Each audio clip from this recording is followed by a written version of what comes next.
Hello, Gunner James 105. So, a few items on the table. The bottom brass piece is what I'm here to talk to you about. I laid out the top item because it's the only thing in the collection that comes anywhere near the time period of this trivet.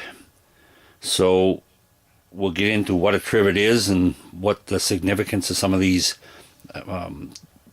designs are on this brass piece. The sword bayonet up top is it's a British 1856-58, and it would fit the 1853 or pattern 1853 Enfield, the two-band short rifle. And so, but that's not our focus. Our focus is this, which I think there may not be very many examples of this out there. I can't imagine something from the mid-1800s or earlier having, well, actually, I think I've pinned it down between 1862 to 1881, and I'll tell you why, or how I figure that to be. But this one here, then we're talking just the latter half of the 1800s.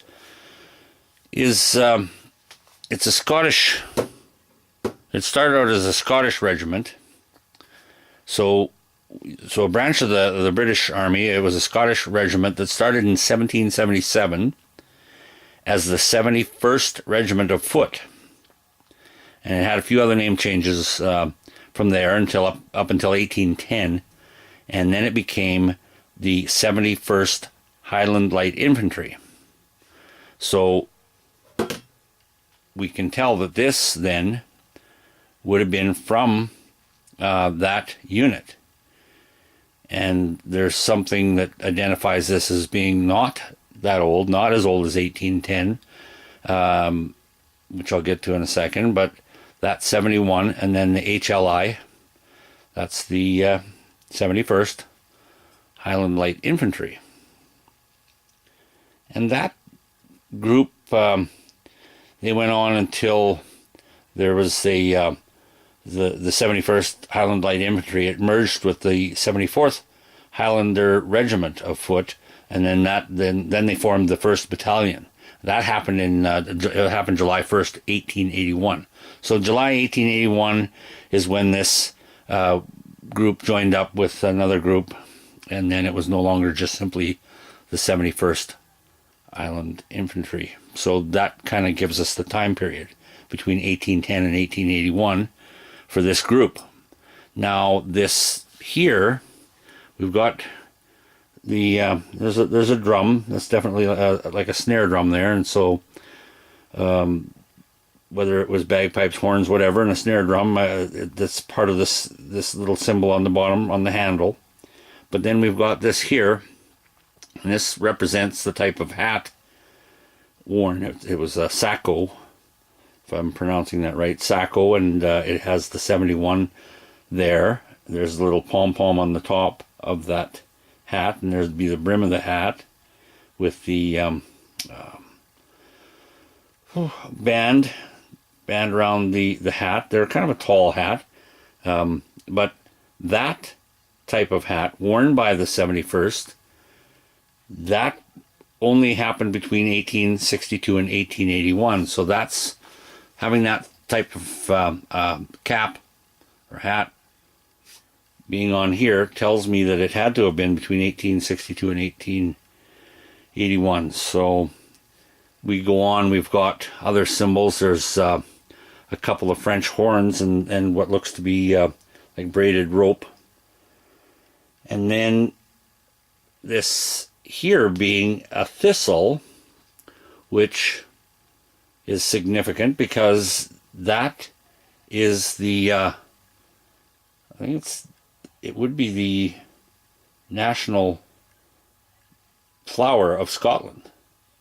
So this would be the national flower, the thistle, and it also had a different meaning. It was basically what this was representing was the Order of the Thistle. An Order of the Thistle. It was associated with bravery. chivalry, I should say, in Scotland. So I should give you maybe the tour. Nothing fancy on the back side. And so just I think fairly rare piece. And I happened to be heading downtown, downtown yesterday, and I thought, well, I was going to do this video. I wanted to maybe add another prop, but in this case, because this is so darn old, I wanted to try and come up with something that would represent its use. And so I came up with this, which is a copper tea kettle. It has brass arms up the side. It's got wooden knob here and wooden handle. And so this would have been, or could have been, very similar to the type used back then. This is at least a 100-year-old design, or a 100-year-old kettle, and it happens to be marked, and I don't know if it's if it, you can see it on the bottom there. Maybe this is going to give us a bit of a clue for the time period. I can't say, because I don't know what the R represents, but made in Britain, UK, United Kingdom. So I think that goes pretty good with my trivet here, and pretty much wraps up everything I had to say. And it does have a little bit of a wobble, but I don't want to try and straighten anything out for fear of busting something off. So just a odd little piece. Hope you enjoyed the video, and thanks for watching.